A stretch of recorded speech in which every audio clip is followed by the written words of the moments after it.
উপস্থাপন করেছেন। জনাব তারেক রহমান বলেছেন সবার আগে বাংলাদেশ, এ বিষয়ে বা এটাতে উনি কি বোঝাতে চেয়েছেন? জনাব আমার নেতা জাতীয়বাদী দল বিএনপির ভারপ্রাপ্ত চেয়ারম্যান জনাব তারেক রহমান বলেছে দিল্লি নয়, পিন্ডি নয়, অন্য কোনো দেশ নয়, সবার আগে বাংলাদেশ। তো উনি বাংলাদেশের জন্য কাজ করতে চায়। উনার বাবা বাংলাদেশের স্বাধীনতার জন্য, বাংলাদেশের জন্য জীবন দিয়ে গেছে। উনার মা আপসীর নেত্রী বেগম খালেদা জিয়া, উনি দীর্ঘদিন সংগ্রামী করেছে বাংলাদেশের জন্য, বাংলাদেশের স্বাধীনতার জন্য, বাংলাদেশের সার্বভৌমত্বের জন্য, বাংলাদেশের মানুষের জন্য, বাংলাদেশের কৃষকের জন্য, বাংলাদেশের জনগণের জন্য। সেক্ষেত্রে জনাব তারেক রহমান উনি সবার আগে বাংলাদেশ বলেছে, তার মানে বাংলাদেশ উনি একটি আধুনিক গণতান্ত্রিক এবং ঐক্যবদ্ধ বাংলাদেশ চায়। বাংলাদেশের স্বাধীনতা সার্বভৌমত্বের প্রশ্নে কোনো আপোষ নয়। শক্তিশালী প্রতিরক্ষা ব্যবস্থা উনি গড়ে তুলতে চায়। সবার জন্য আধুনিক মানসম্মত শিক্ষা ব্যবস্থা উনি গড়ে তুলতে চায়। বিনামূল্যে পাঠ্যপুস্তক শিক্ষা ব্যবস্থা উনি গড়ে তুলতে চায়। প্রান্তিক গ্রাম পর্যন্ত উনি যে কৃষি ব্যবস্থা, আপনার স্বাস্থ্য ব্যবস্থা, আপনার চিকিৎসা ব্যবস্থা, এটা উনি পৌঁছে দিতে চায়, যাতে গ্রামের মানুষ আর শহরের যে চিকিৎসা ব্যবস্থা এটা যেন গ্রামেই তারা পায়। এছাড়াও আপনার ভর্তুকি এবং আধুনিক কৃষি ব্যবস্থা উনি ব্যবস্থা করতে চায়। খাদ্যের সংসম্পদতা অর্জন করার জন্য বাংলাদেশে যা যা করার সেটা উনি করতে চায়। শিল্প উন্নয়নের নতুন উদ্যোগ সৃষ্টি করা, আমাদের যে শিল্প আছে এটার আরো নতুন উদ্যোক্তা বের করতে হবে, যাতে নতুন নতুন শিল্প প্রতিষ্ঠিত হয়। এই প্রতিষ্ঠিত হলেই কিন্তু বাংলাদেশের যে আমাদের যে বেকার সমস্যা সেটা কিন্তু বাংলাদেশে সমাধান হবে।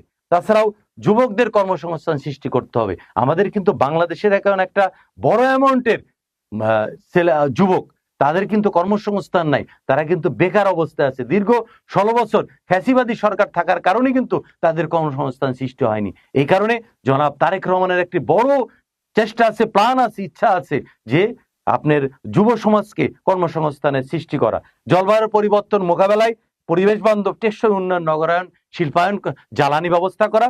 এছাড়াও দুর্নীতির বিরুদ্ধে সোচ্চার সুশাসন, জবাবদিহিতা করা। কারণ আজকে দেখেন বাংলাদেশ দুর্নীতিতে শীর্ষ অবস্থান করছে। বাংলাদেশে দীর্ঘ 16 বছর এই ফ্যাসিস্ট সরকার থাকার কারণে অন্ধে অন্ধে দুর্নীতি, সব জায়গায় দুর্নীতি।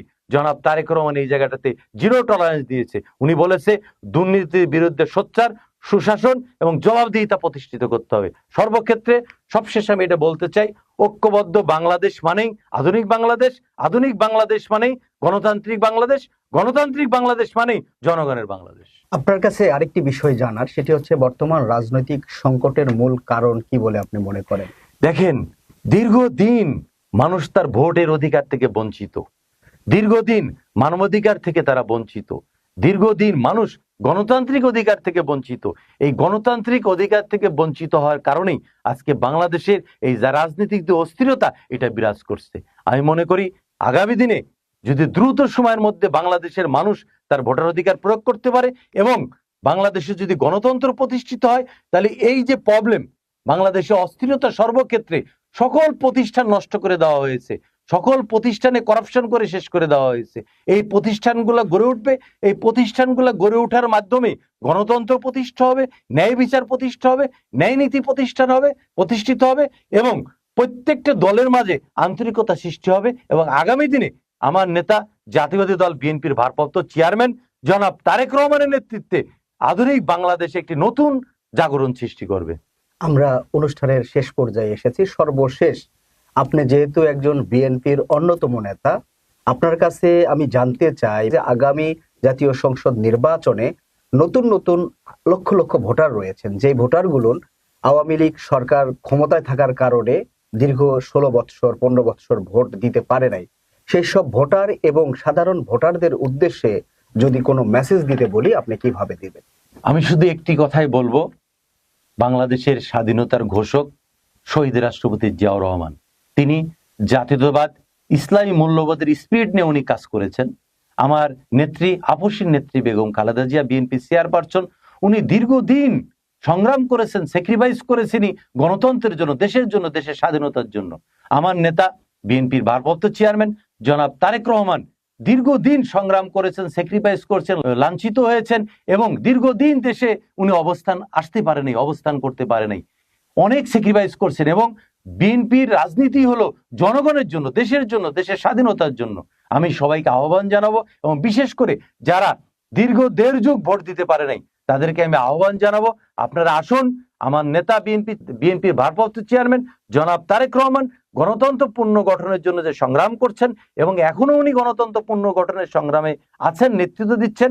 উনি বলেছেন ট্রেন এখনো লাইনে উঠেনি, ট্রেন লাইন উঠা পর্যন্ত আপনারা জনাব তারেক রহমানের নেতৃত্বে থাকেন, এবং তারেক রহমান যে নির্দেশনা দিচ্ছেন সেগুলা বুঝার চেষ্টা করেন এবং দেশকে ভালোবাসেন।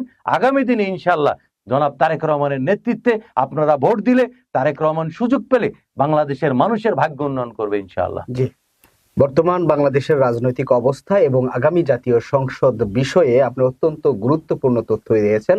আমাদের পক্ষ থেকে আপনাকে অনেক অনেক ধন্যবাদ। আপনাকে অনেক ধন্যবাদ আমাকে আপনাদের স্টুডিওতে আমন্ত্রণ জানানোর জন্য। এজন্য আপনার প্রতি কৃতজ্ঞতা জ্ঞাপন করছি। প্রিয় দর্শক, আমরা অনুষ্ঠানের একেবারেই শেষ পর্যায়ে চলে এসেছি। আজকের মতো আমাদের এখানেই বিদায় নিতে হচ্ছে। আবারও দেখা হবে আগামী অনুষ্ঠানে। সেই পর্যন্ত ভালো থাকবেন, সুস্থ থাকবেন। আল্লাহ হাফেজ।